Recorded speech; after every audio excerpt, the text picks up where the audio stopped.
I've also seen some challenges where people are hitting the wall with their borrowing capacities. They're not able to borrow enough, probably because they either have multiple properties already and they've exhausted their borrowing limits. Yes, Any yes. strategies or suggestions or See, tips for again, a them? lot of people have done well. They've built their house, they've built a couple of properties, and they will hit a ceiling in terms of how much the bank can lend them, unless and until the income keeps growing up rapidly and exponentially, which will help them to borrow more.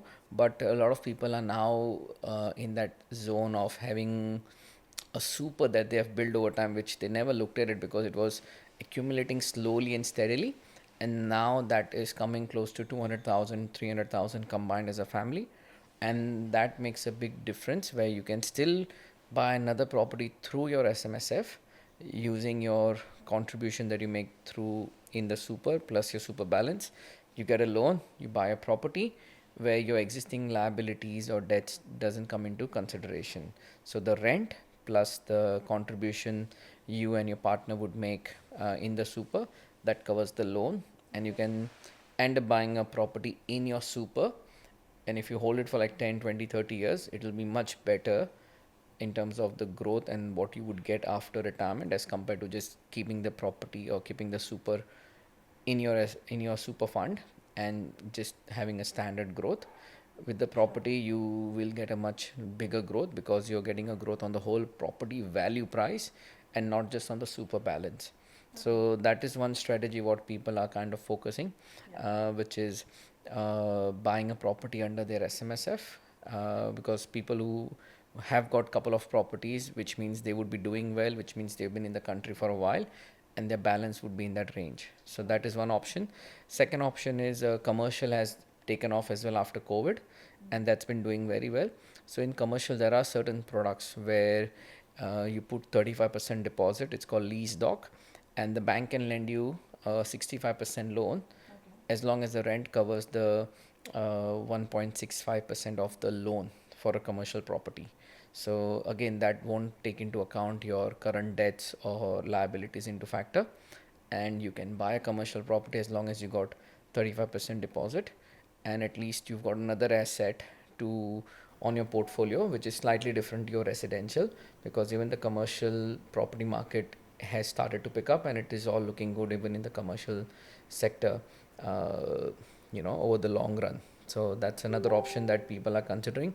Another way is there are certain smaller lenders who would normally lend you more money as compared to the big fours or the bigger lenders, tier one lenders. Even they want a bigger share of the standard housing loans.